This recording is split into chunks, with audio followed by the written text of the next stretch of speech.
Welcome back, everybody, to Ravenstar's Witching Hour. I'm your host, Solaris BlueRaven. I'm here with my wonderful guest, Jerry Avalos. Jerry, you with me? Indeed I am. Right. Well, this is incredible. I so appreciate you being on tonight. It's a fascinating conversation without a doubt here. And, what comes to mind, we were discussing the black web, but you remember Tron, the original Tron, right? Oh, yeah. It's one of my favorites anyways. I always like that setup, with a nice screen, the computer, and, one of these days maybe they'll walk into their offices, some of these areas, and they'll see that happening where the system gets reset, huh? Yeah, it's kind of funny you mentioned that synchronistically. I was actually using that as an analogy in a sense to how some of the, you can say, intuitive bandwidths are almost lighting up, kind of like the end of the movie when they turn from red to blue. It is kind of starting to happen. That's what's really interesting to me. I think you're right about that. I think it's all shifting. You know what's funny? I still want my black helicopter, like that. Except I want BlueRaven on the side. Yeah. I digress. But anyways, so let me ask you something. There's a question there, and I can read it out here from Olive from the chat. It says, Solaris ask question, does he have dealers right now for the Q Vector? We actually do, and we're working on updating our website because interesting story behind that I'll get to in a second. But we just finished up branding, and so we have all of our product packaging ready and everything, and so we've been getting our dealers set. So we should have that up, within the next week or two in terms of where to buy directly. And ironically enough, the Hollow Tree would have it, but it went down today. So we'll get that back up at some point. But in the meantime, you can find us on Facebook for either the Hollow Tree or Quanta Emissions. And then Quanta Emissions, we have a contact form there. Feel free to just drop us a message there, and we'll get back to you. We can't facilitate even direct sales in relation to the show. So let us know, you heard us on the show. And if you'd like to experience one of the products, we'll get our price sheet out to you. Oh, that's awesome. So what happened to your website? Was it sabotage or just some kind of a glitch? Oh, wow. Yeah. What happened was we had a bit of an internal reversal of intention at one point, who decided to sell our domain name out from under us without telling us.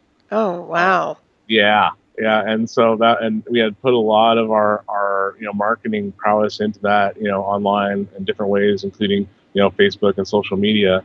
And then our website turns into this, recycled gas company's website out of, Scandinavia. And so then we had to rebrand everything. And so that's why if you see references to Quanta Fuel Technologies, and there's a cross reference there, that would be us. But just the other brand name we have, which we still retain, but because we don't have the domain, we have QFT, Quanta Fuel USA, but our new actual business entity is Quanta Emissions Technology. So yeah, there was a whole kind of an industrial espionage scenario there too that kind of inhibited our growth a bit. Right? No kidding. Yeah, somebody's obviously tracking your stuff a little bit there. Well, I love the name of your company, by the way. And Noreen says hello. I posted that there for you from chat. Oh, yeah. So hi, Noreen. Yeah, so everybody's happy to see you and hear you, or at least hear you anyways. But yeah, it's really interesting. So let's give everybody a rundown insofar as your impression of what is entanglement. How do you define entanglement? That's a good question.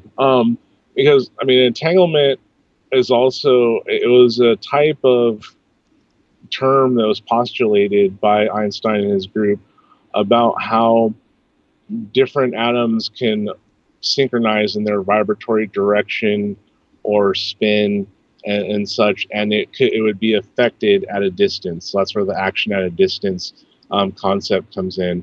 And so what we're seeing in the evolution of that concept is information vectors and the accumulative occurrences within the appropriate context. And I know that's like a mouthful there, but it's for those who are sincerely investigating quantum mechanics and theory, is that this is where the correlating information has a lot to do with what we're calling structurally linking that information to, say, atomic spin or different changes of states, for that matter. So entangling things, in my mind, means to synchronize vibratory patterns. Makes sense right there. Yeah. And wouldn't you say with, it's a resonance effect. I would call it kind of a resonance effect from where I look at things. But yeah, with certain, say something spinning or vibrating at a higher frequency, and it's in close proximity to perhaps another dimensional space, would it have an osmosis effect, would you say, or no? Yeah, and that would fall into classic entropy, which I think that is overlooked a lot of times as a key factor that can be measured. So, I mean, for instance, even with our technology, and just to kind of give a little bit more background of what it is, we have a passive device that is made out of a different concoction of nanomaterials that has a very subtle static effect in there that ripples out in a sense. And so if you put our device proximate to the fuel, it'll catalyze the atomic agitation that's happening, and we've been able to verify with our tests. At the same time, what we're measuring is the effect, not necessarily the force of the wave, but the force of the wave correlates heavily with the information paths that are preset, which we know because we're predicting less toxic emissions, and that's what we're getting. So we know we're not just wishfully thinking here. We have a cause and effect that's very measurable, but the actual force itself appears to have a lot to do with what, in a sense, now is now being recognized as the scalar field or information field. And this is also now cited in the Hadron Collider experiments. They have to have an information vector, quote unquote, in order to have these subatomic explanations. So that's that information layer that people talk about and things like that. So it's definitely real. Right. It's definitely there. Yeah. Let me ask you something real quick. I was talking about the scalar field insofar as, some of it's engineered. Would it be safe to say that some of it can be engineered by science, that it's not a normal field, but it's a synthesized field, or do you think it's a natural field? I think it's a natural amorphic field. Okay. And I think that it actually comprises, like, this is just my theory too. Like, I have really nothing solid to say this is the truth, but it seems to correlate with a lot of other researchers' findings and such too, is that the field itself is almost like base energy or conceptual or which have a type of form that correlates to different effects. And so in that sense, it's comprised of all potentialities and no potentialities at the same time, and it only has a quote unquote residual or resonant effect in the dimension that it's applied to. Interesting. Excuse me. You know what's really interesting about that? Because I consider it to be separate from 0 point. 0 point to me is the frequency of the soul and consciousness and maybe the universal heartbeat and pulse. You know what I call the multiverse. So we have a true 0 point, which is based on consciousness and intelligent design, versus something that's may be limited on a scalar field, which means it's only going to affect its one-dimensional space. Is that how you're seeing it? In a sense, because I can see how we're in relation to 0 point as reference to soul or unique entity, I guess we can say. Yeah, because outside of all these different possible realities of us being human and different lives as humans, there exists realities where we're not human. We're like, random things like, couches and dogs and whatever, but still personified and not. And then there's realities where none of that happened. So now if we're talking about relative movement in space, that space outside of those realities would be static.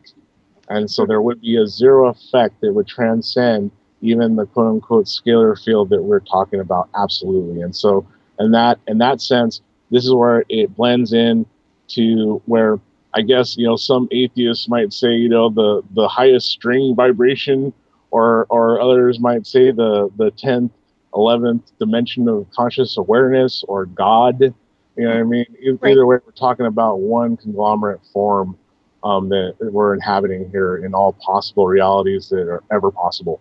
Yeah. Right. I always consider, the cosmos as an infinite design work, and it's a source of all that is, and it's really about energy and consciousness, if you ask me. But that's just my interpolation and beyond the science and the spectrum of science. But let me ask you something else about photons. What's your take on the photon? Um, that's an interesting question. There's avenues that I personally would love to experiment with. Um, because, for instance, we know that there's a constant of light, and in terms of we can measure X amount of hundreds of thousands of meters per second, and it seems to be pretty much constant. But now that quote unquote constant value of photonic presence starts linking into like quanta. At that point, it's like I can see where in esoteric um, documents or even in ET encounters when people have asked the question about light, how that you hear that light travels and just is. Mm-hmm. And so that just is part is one of the things I would like to test personally somehow, but I haven't necessarily figured out how the protocols are because, for instance, there's a basic quandary that I posed to different experts in different fields about okay, if we're measuring light from the stars and then we're seeing it X amount of years later, then what are we actually seeing if we can measure something that's moving faster than light, but then we see it? How isn't there a paradox there? How can we see the supernova that happened X amount of millions of light years away, and the only reason why we see it, quote unquote, is because we noticed a gravitational distortion, something like that we correlated to that vector of the universe, and then we see it. So doesn't that it almost implies that light will travel, or gravity can also be like a carrier wave of photons too? Right. Well, you know what's really interesting when you start getting into these topics, because when you take the science and the illusion of science out of it to some degree, and just go with consciousness. Time is a benchmark of measure. It's used for that only. And when you have distance, there really is technically no distance in space or time. So really what people are seeing as the past is an illusion, in my opinion. I know science is going to hate me for this, but literally when you go through the spectrum of consciousness and you understand how to navigate through the mind, it's all relative. It really doesn't matter. It's really about frequency and also consciousness, and all these little parallels in these dimensional spaces seem to fade away. Like in my opinion, and I'm sure you could probably relate with military abductions or MILABs, but literally if you think about something, you can be there. You can navigate to that point in the continuum wherever it is if your body's calibrated to the right frequency. So that's my take anyway. And when I mentioned the photons, I'm very familiar with DNA activation and how the body responds to light and photons, and how cellular design actually reactivates and the DNA becomes more light body oriented. So.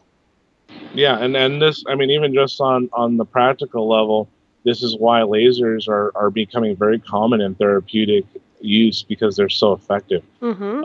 And just different spectrums of light, even run off the normal electricity cycle, has proven to be very effective in bringing back enamel on teeth, healing cuts on the low level side. So we're just talking about using a 5 milliwatt laser pointer that's red or purple. Technically any of them, but red and purple is what I probably suggest in general would probably help you heal better. Yes. Mm-hmm. Yeah, those chi lights come to mind, and I actually have one of those. I don't know if you've ever used one. You probably create them, actually.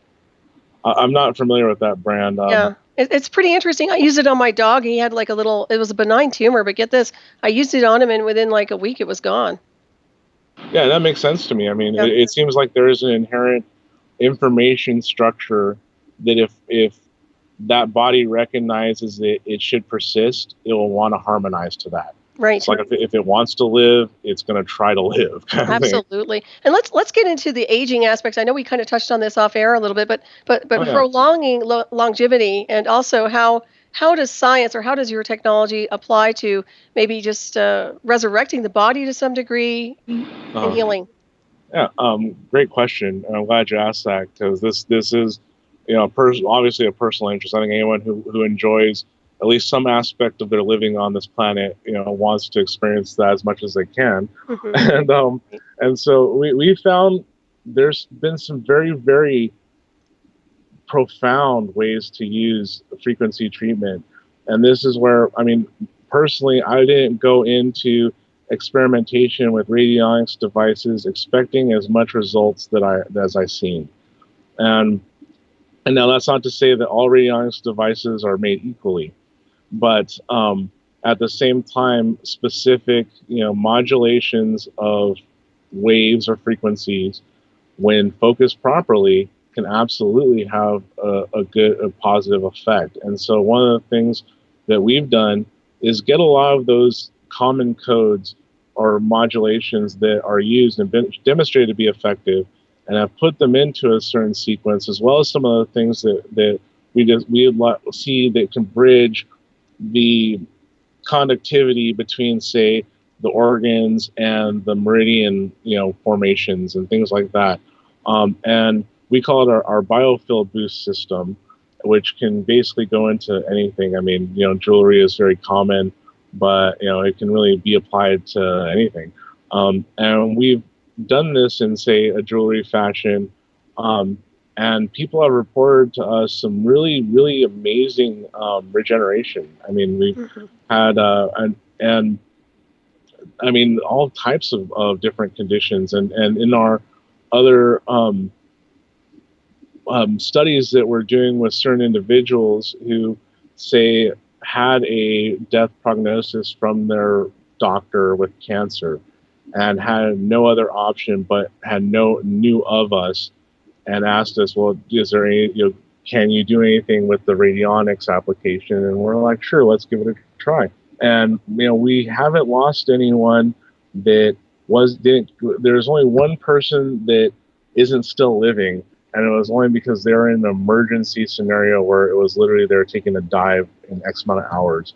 But all these other people who some had weeks to live, some said a few months. Now it's been like 2-3 years, and it's pretty amazing to see, because it works in conjunction with other methods and modalities of healing, including chemotherapy. I mean, so that was really encouraging to us in one of our cases, when the participant experienced better health, even though they're on chemo too, and gained weight while on chemo.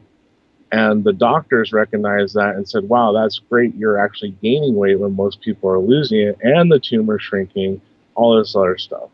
Wow, wonderful. Yeah, so I'm sharing this in the sense, not that we're so great at that. I'm just saying that there are devices out there that, with sincere effort, it can be done. So it is worth, and some of these devices, for instance, one that I would recommend, it's called a Spooky 2 system, or it's the Spooky 2 device. Very low cost, radionic, or frequency generator and amplifier that, I believe the whole set is maybe like $300, but I mean, you get a frequency generator, the little amplifier, and different types of output and input connections. Excellent. Do you sell those? No, but eventually we might go ahead and do that on the Hollow Tree when we get it back up. I was going to say, yeah, definitely. So, yeah, I'm a firm believer in radionics. I've used those in the past, and I can tell you point blank, they're phenomenal. They really are. They do nice, subtle energy broadcasting. And one thing that I realized was that I'm pretty sure that they broadcast out radio signals insofar as, if you get something being sent to you from an atmospheric condition, say it's a Mach radio signal, and it's not interconnected with your brainwaves, it can literally bounce it out. I have noticed that with radionics in the past. So, yeah. Yeah, and just I guess for those who aren't familiar with the term radionic, that's a general term. And where it derives from is being able to create that longitudinal wave pattern. And the easiest way to do that is with a radio dial, because it has different plates that kind of spin around each other. And so that's one of the most common, just physical devices that can be used to create these different types of scalar patterns. And so yes, that does mean you can put a radio dial on and wrap a wire from a radio dial around your favorite crystal and start playing with it. And yes, it will literally tune it. And yes, you probably literally could get a regular device and measure that change, like very physically too. Absolutely. Yeah, it's incredible. I love the work you all do. I think it's fascinating. It's just, this is definitely up my alley without a doubt. And you must be familiar, obviously, about the Rife technologies and Tesla coils. So what's your take on all those technologies? Yeah, and the Rife machines are in a lot of ways one of the inceptions of the radionic concept and practice. And Royal Rife was a researcher and scientist who first experimented with bombarding cells with radio waves and seeing if there was an effect. And yeah, he found that there was definitely an effect.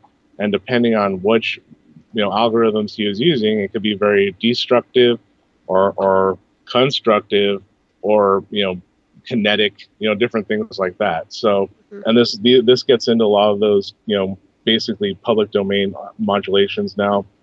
Right. And then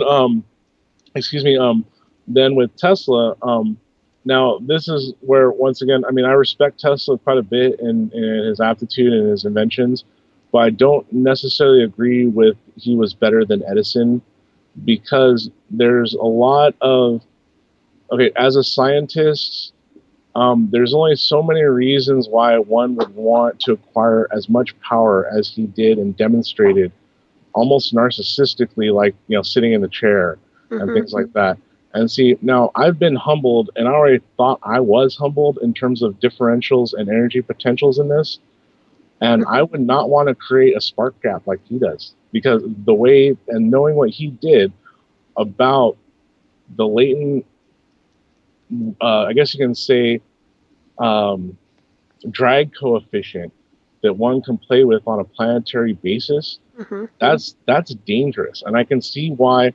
And this kind of gets a little fringe, but at the same time, I can see why that maybe someone who is examining Edison versus Tesla saw, if we use Tesla stuff, they're going to put this on a little rifle or something, start zapping each other, and then they're going to make bigger, huge things that do that from a distance, and then it's going to change the overall vibratory rate of the planet in a literal sense, which could cause catastrophic, land changes, weather patterns. And then then you start thinking, wait a minute, doesn't this sound like some of the old ufology lore that they talked about with the grays on the human timeline that split the Earth? Very interesting.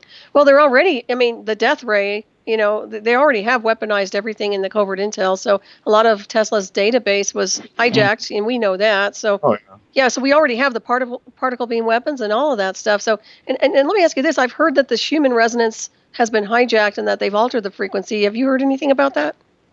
I'm not sure if that's possible to hijack it. I can imagine it modulates. I mean, because even the 7.8 and 14.3 are sort of like a approximation, because it's like a sweeping bandwidth. And so and considering that our magnetic pole, just shifted, or, it seems like it's pretty much stable now. And things like that, I can see how that resonance would change a bit. Yes.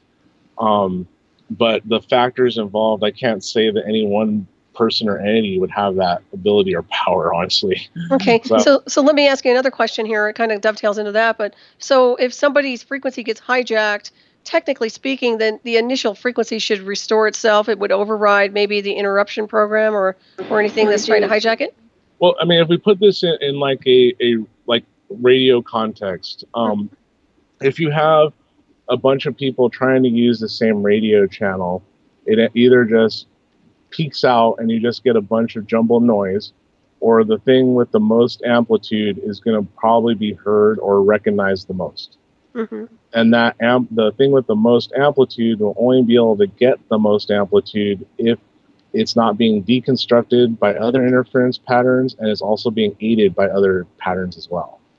So that's where I was saying about working with things instead of necessarily trying to deflect them. So if someone's broadcasting a big, strong signal, we'll use that signal and just jump off the top of it, and now you're being heard. Very nice. Oh, I like your way of thinking. I really do, because my whole motive is, well, not motive, but it's my way of reacting is really counterattack, and it's probably not the best way to do things. But jammers and this and that. So obviously, I think you have a point. Yeah. Well, sometimes that's appropriate. I mean, because for instance, one of the comments I can make, let's say in metaphysical healing practices and energy practices, that I think is kind of a misnomer, is when like dark or black magic or energy, quote unquote, means bad. And that's not necessarily the case. Because for instance, while you want to love your body, you do not want to necessarily encourage or nurture an excessive amount of bacteria. So if you give love to your infection, you're like, please, infection, keep growing. I want to nurture you as part of me and the love I give you, instead of just saying die. So an anti-wave or a destructive wave is also another type of creation. It's just not an inductive version. So we're doing deductive, and in that sense, yeah, I want to get my infection to go away. I'm going to send destructive algorithms at it, and there's a way to do that, but a lot of people just kind of get used to loving or hating themselves entirely in the moment. You know what I mean? Right. Instead of kind of being able to divide it. And this gets into even traditional shamanic practice, and I think that a lot of even native shamanic practitioners you'll see these things about like the light magic versus dark magic, and when you use one versus when you don't. Right. Yeah. No, I totally agree with you on that one too. There's a time to lock and load on that level. Get rid of some of the whatever you want to call them, astral parasites or whatever. Yeah, I like that idea of the destructive algorithms. Without a doubt, I think there's a place for all that. A lot of people want to do the love and light 24 hours a day, and I don't think that's productive, to be honest with you. No, it's delusional. It's an addiction pattern that a lot of people don't realize either. And at the same time, like, this is kind of where we do just have to honor that person's choice, lest we be hypocrites. And then also, I like to think on a quantum level, them thinking everything is hunky-dory helps to make that true. You know what I mean? So that's another reason why I this is my own theory once again, is why would the man or whoever, the Illuminati, want to keep everyone thinking everything is just happy, fluffy, good times? Because if they knew some of the crap out there in space, I think everyone would be really worried all the time. Well, that's another thing. People live in their little bubbles, man, and if you push the envelope, or if they get pushed into another reality, they have a hard time. When you start seeing with multidimensional sight, and I don't have to tell you all this, but I know you understand it. It's a big, busy highway out there. There's a lot going on. Yeah, I think the first thing that freaks most people out is that privacy kind of is a fallacy. That there's always, one of your dead relatives or multiverse buddies sitting there trying to help you one way or another. And yes, they've seen you pee in more than your web browser history, let me tell you. And there's a movie out for those who've seen it out there, and it's pretty decent. It's called Stardust. It's a fantasy movie, and it's pretty good. But they have this part. A part of the movie has departed characters following this other character, and it's a pretty accurate depiction in the sense that they're pretty much the same person still there. You know what I mean? So, and with exception when you get into real life, because in quote unquote, because that does get into the multiverse expression, how you mentioned like the avataric expression of ourself versus the imprinted version of ourself here in this form kind of thing. Right. So there is that delineation, absolutely. Yeah, that's interesting. Well, I'm a firm believer that we exist simultaneously in multidimensional space, so you can take it for what it's worth. But I think it's a very complex design. I think that it's very interesting how we are very unique beings if we would just dive into the cellular structure of consciousness and look between the worlds that are created for us versus what's really out there in the multiverse. It's just so fascinating to me, Jerry. I can't begin to explain it, but it's like every cell and atom has a database of infinite knowledge that we don't even access. Yeah, and it does, because this is why I think it is intriguing, is how the DNA in every one of our cells is the same. And so in that sense, that all of our cells are little tiny versions of us. And so if we start looking at it that way, maybe we wouldn't hate, our thighs, our stomach, or whatever the hell, if we're like, oh, well, why don't we just kind of do what we want then? Because I think that a lot of science and traditional education has told us that we're subjected to the forces of our environment, including our cells and our genes, instead of recognizing that it's our consciousness that actuates these things. It's not the environment. Yep, you were so right. Well, that's what I mean by also the false programming. A lot of people get entrained with false programs, and that has a defective kind of it's defective if you ask me. So literally, they need to ascend out of that and go to the next level of what I would say higher consciousness. But yeah, I can see how it affects. Well, your mind creates your reality. There's no doubt about it. Yeah, absolutely. And I think that it's really awareness and being aware of your intention and focus. Because that's going to create the meaningful actions in your life that are going to lead to the manifestation of your life. Absolutely, I agree. So and so this is where it's I think that there is a misconception about addressing even our own issues or perceptions, that we somehow either marginalize, forget them, including our past. But it's not about that. It's actually looking at it from a different perspective and gaining more value or awareness in that sense of possible ways that that's an advantage to you. Mm-hmm. I totally agree. So what's your take on ultraviolet frequencies or ultraviolet period for funguses and viruses? I know a lot of hospitals, I believe they use the ultraviolet, don't they? Oh yeah, absolutely. Yeah, because it's been very much proven in different applications to be an effective antibacterial, antiviral solution. And so this is where we actually pretty much just sold out faster than we expected of our purple lasers that we got in because they were so effective, and we are still just in the infant stage of development. So they, just had the very minimal of augmentation with our technology, but people just love the lasers, and it did help cuts heal faster, all these things, and it should. And even if you get, say, a purple laser from just anywhere you can, and if you have a cut, you can kind of clean it that way, or you can clean toothbrushes that way using an ultraviolet light. And so that's pretty much anything under, I believe it's 400 or 420 nanometers to fall under that. So if you look at the little package, if it says 390 to 410 is usually what it is, that's a purple laser. That's what you want there. Oh, excellent. So you say you sell these, but you're sold out. Are you going to get some more in? Yeah, we definitely want to get some more in. I'll let you know, of course. Yeah, absolutely. I'm going to be over there.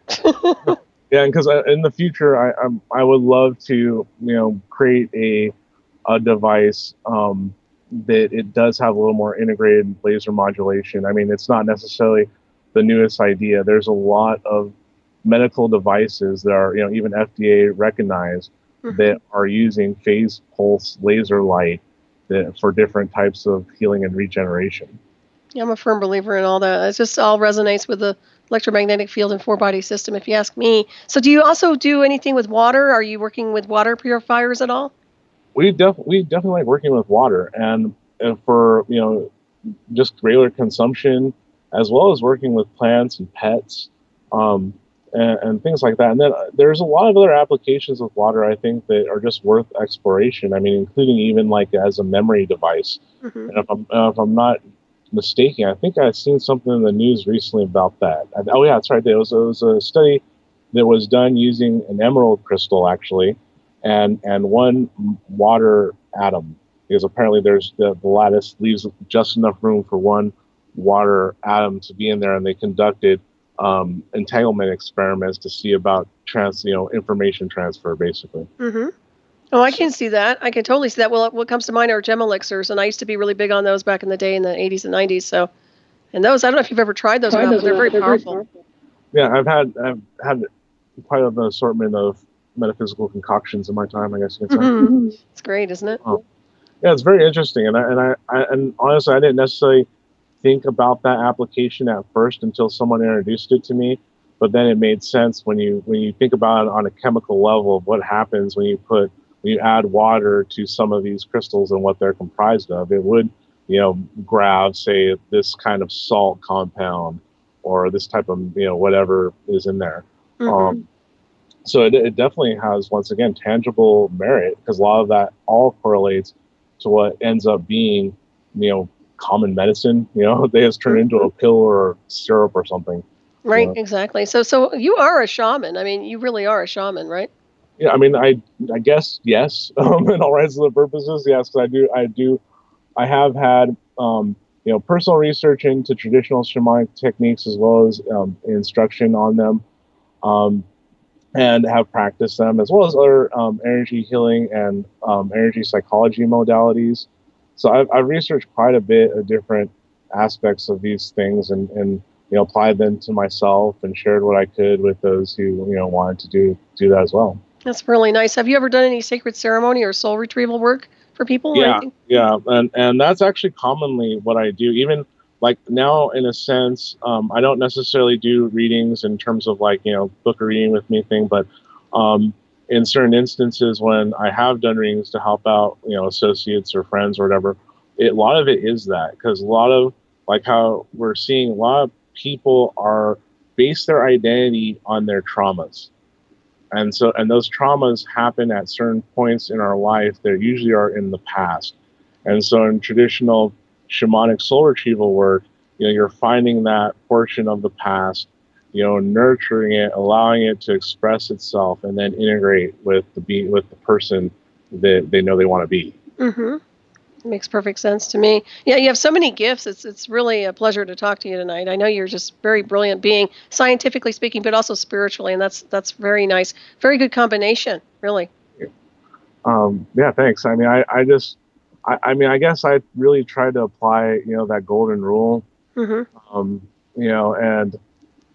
And really, like, my intentions in life, I really just love to make things, useful things, fun things, neat things to look at.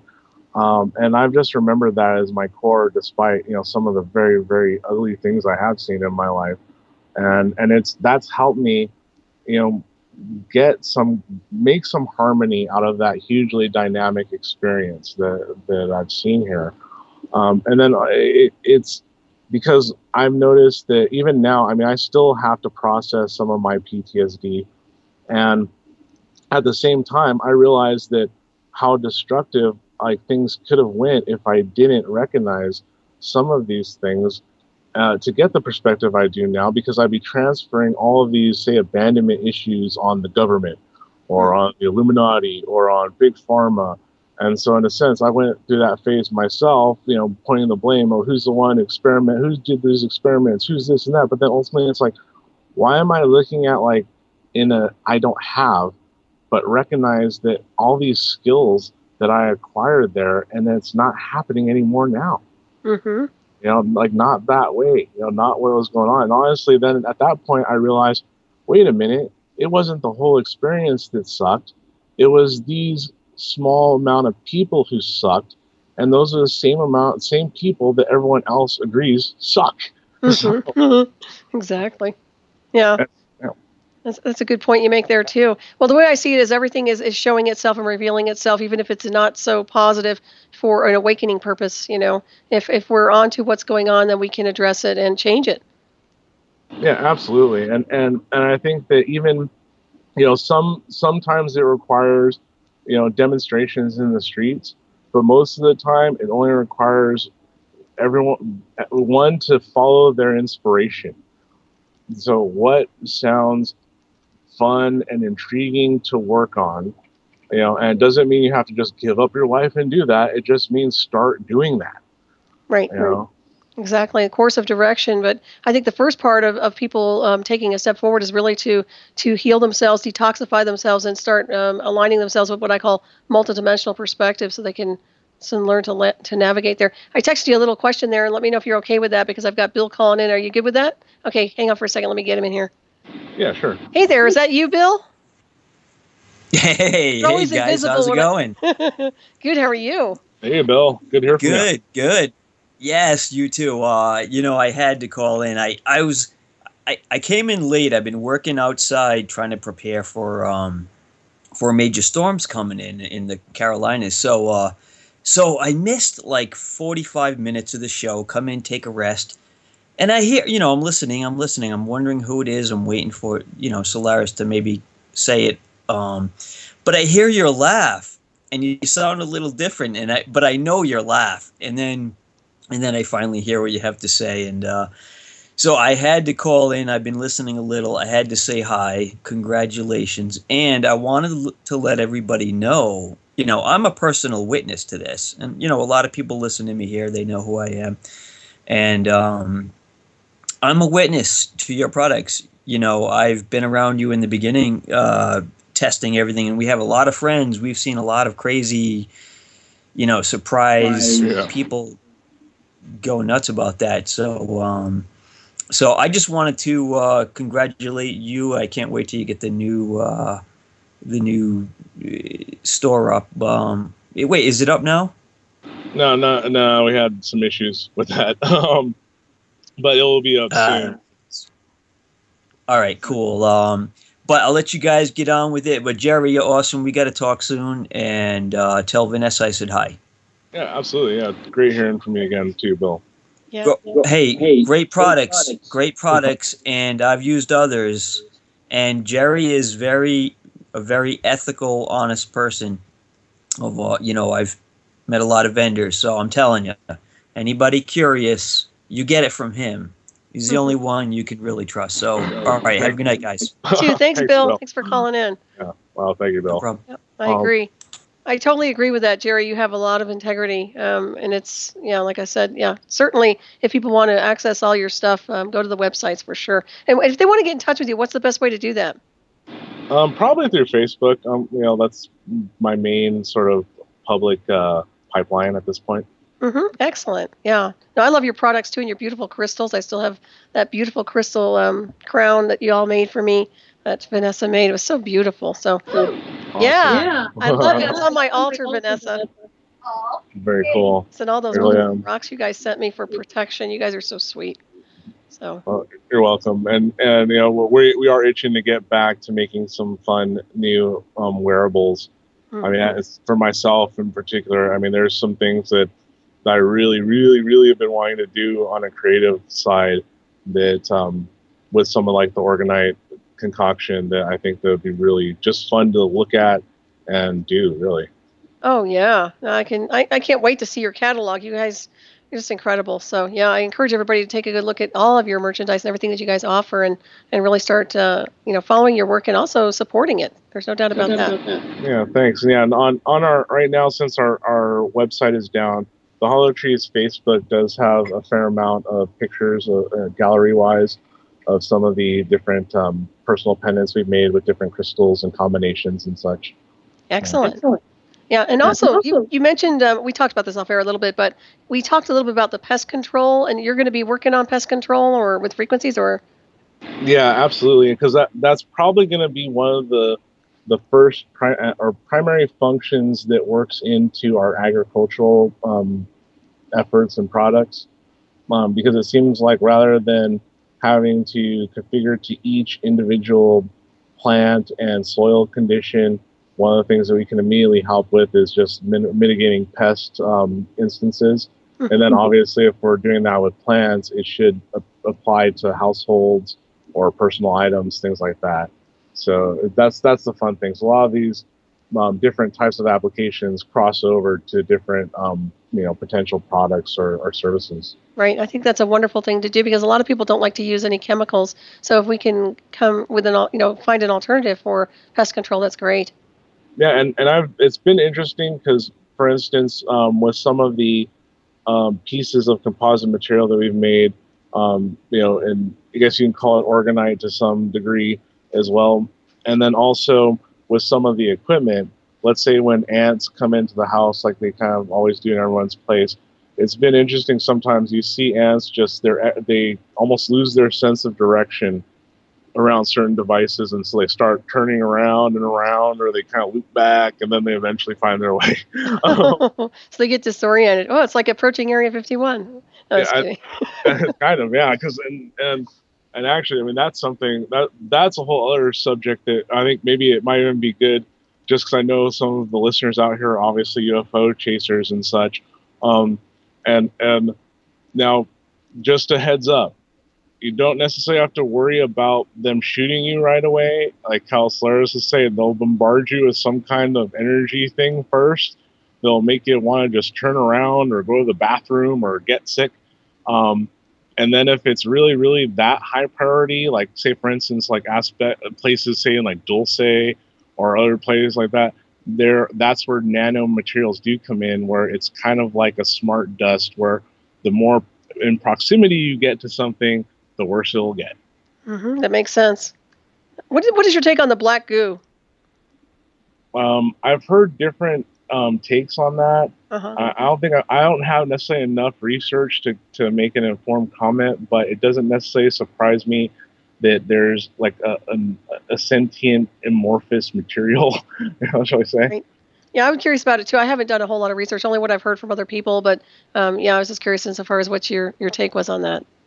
Yeah, I mean, honestly, I kind of have this half theory the oil itself is almost kind of alive. And so that's kind of one of the problems that with burning it too, and why there does seem to be a correlating factor of, I guess one could say like a spiritual presence that seems to almost be a negative side of those who drill or deal heavily with it unless they're conscious of how they're doing it. Right, I agree. Well, they call it the blood of the earth, don't they? So it is to some extent. Same thing with gold too. Gold has an interesting effect on people psychologically, I'd say.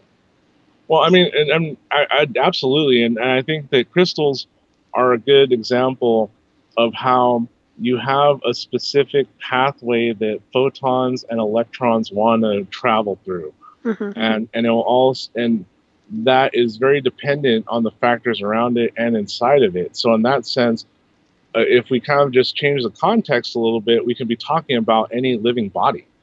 Right. And so in a sense, yes, it is very living and moving and alive. It's just at a different vibratory pattern and uses different communication methods. It makes perfect sense to me. Well, the body is a crystalline structure too, to some degree, and very conductive. There's no doubt about that one. And what's your impression about the global AI intelligence program that's being supposedly deployed? Do you have any insight on that? Now there is obviously a bunch of different AIs, and I think that we're seeing a big fight between those right now on the internet and digitally and in general. And then when you get into experimentation into multiverse applications, and like how I mentioned, that if you can vibrate something fast enough to be, out of spectral vision, then it's technically residing in a different bandwidth of reality. Yep. And if you were to put a computer there, it would theoretically have access to everything outside of that bandwidth. Makes sense. So in that sense, this is where it makes sense to me, where people can't find a main server junction, or computers may appear then disappear, things like that. Now, I don't necessarily think that AI that it's aware like that is an issue, because if it was, it definitely could have taken care of us a long time ago. And so then it begs the question of why not? Well, what would the purpose of the computer really be if it knew it had a choice not to be a military thing? It'd probably want to have more experiences and understand its environment so it can properly approximate what it might want to do. And so how is it going to do that other than observing things? Right. Makes sense. Yeah. And participating to a certain degree, but it wouldn't necessarily want to overly participate to exert its will to change the variables in its environment to have a true calculation of optimal trajectory. Exactly. And so I don't think it's necessarily the Terminator things that people think is, but at the same time, it seems that, I mean, there's different research lines that one can look at to at least recognize that there's portions of the Earth where it doesn't seem like any military wants to go.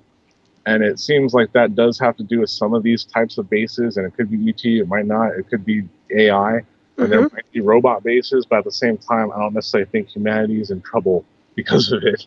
Right. Well, that's a good point you make right there. And of course, in my opinion, any weapon, well, any technology can be weaponized, and that includes an AI interface. So, and then from what I've seen with the synthetic telepathy, they know how to weaponize the brain. There's no doubt about that. So it just depends on how they want to use the technology at this point in the continuum. And I think that there are systems beyond systems. There's a bigger eye in the sky, so to speak. I've always thought that, that regardless of what we do here on the timeline in the illusion of space, there's always something bigger that's ascended in consciousness and understands the bigger game being played out. Yeah, and how we were saying that most things that are alive and are experiencing their life want to perpetuate that. And so I think that's what kind of overall keeps this proverbial train on the tracks. Yep. I totally agree. Yeah, and I think that, and how you mentioned the psychotronic warfare, I mean, and this is something that I think the public should be aware of in general, just like how we have to be aware of, firearms or, traffic accidents for that matter. There are predators out there who will employ psychotronic warfare with their own devices that they make that may or may not have any government ties or esoteric ties. And yes, it is theoretically possible to kind of remote hypnotize someone or coerce someone, and in extreme cases, like possess someone. It absolutely can happen, and there is definite scientific foundation to that concept.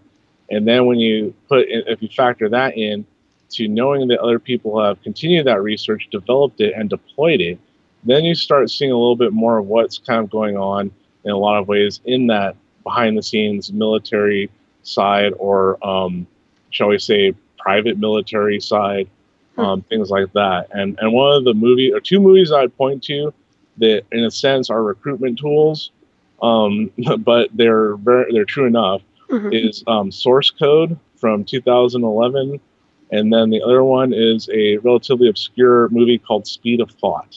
Oh, I didn't see that one. Yeah, Speed of Thought, and this one, and the story behind this one is pretty good. One of my associates was given this movie to watch, and said specifically to give to me to watch. And this movie is about the NSA and their spy program, to watch on the day it premiered in the world. I got a digital copy handed to me, and it's about the psychic espionage program, and it's a really good depiction of what it is like for intuitives at a certain proficiency level to be able to communicate. And then they broach on the subject of remote influencing too. Right. Yeah. Well, I know that one. I know that program very well. So no doubt about that. I'll have to watch that without a doubt. Yeah. We're getting ready to wrap this up in a few minutes here. I can't believe it, but it's flown by. It's been so wonderful to have you on, Jerry. I just want to thank you so much for joining us tonight. It's been incredible to interview you. Yeah. Thank you, Solaris, for having me on. And Vanessa too. We love you, and just you guys take care of each other. But let's give everybody a rundown once again, how to get in touch with you and your websites, and which one to access in the meantime when the other one's not functioning right now. Yeah, no problem. If you want to see more information about our pollution reduction device, head over to quantaemissions.com. And then for our health side of things and personal items is theholotree.com, which we'll hope to have up as soon as possible. But either way, you can also find us on Facebook as well. Excellent. So, under those same names. Great. And are you working with any type of targeted individuals at all? If they need something maybe to help disperse what they're being hit with, is there anything that you can offer for them? They're on the Holotree's Facebook. We have some screensavers, and they're pictures of waves at the beach, which we've embedded our biofield boost system in there. So that will carry and help, project those beneficial algorithms. And then we are doing research in relation to targeted individuals, but at this time it's we have to take everything case by case, and there's only so many of us, right? And so we do what we can, and then release what we can to who it most applies to in terms of how it can help. Excellent. Well, I know I work with a lot of people who are being hit with various forms of programs, and so whatever you come up with, let me know, and I'll pass it along to those people as well. Definitely. Yeah. Definitely. And once again, I want to thank you both for being here. Well, you mainly, I know Vanessa's in the background there too in spirit. And also, I want to thank everybody for tuning in tonight. And thank you, Bill, for calling in.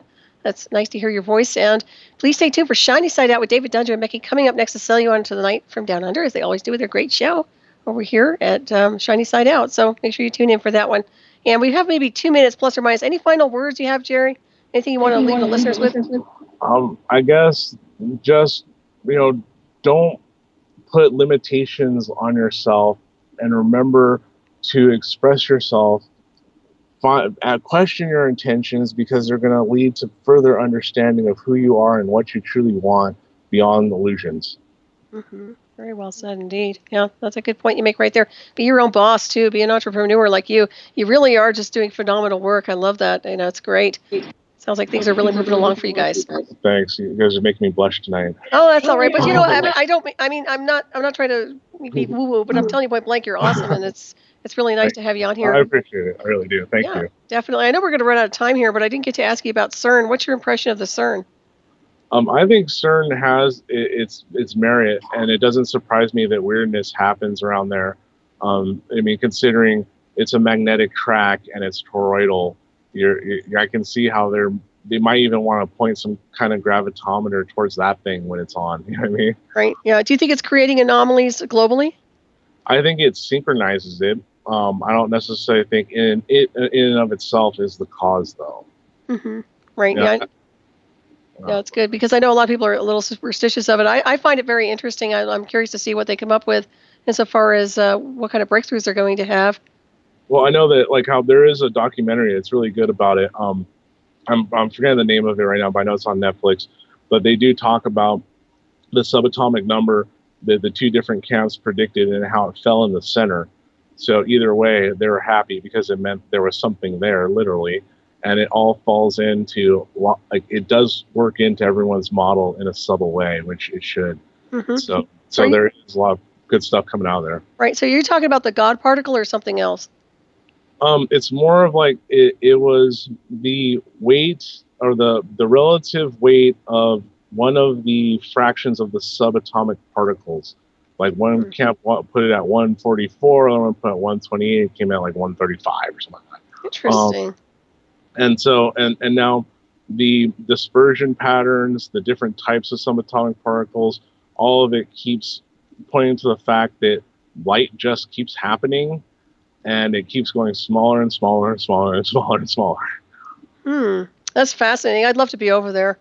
Yeah, and check it out in person. It strikes me as a Stargate to some degree. I mean, when you look at the construct of it. I can definitely see when you get that much power running around in some kind of frequency, weird stuff happens. Like I mentioned Hutchinson earlier, it's like, prime example. You can just do it with motors and randomness. Mm-hmm. Oh, absolutely. Well, Jerry, it's been a pleasure to have you on. Everybody, thank you for tuning in. Until next time, everybody have a great week. And bye, everybody. Talk to you soon. Jerry and Vanessa, take care. Bye. Bye. Bye.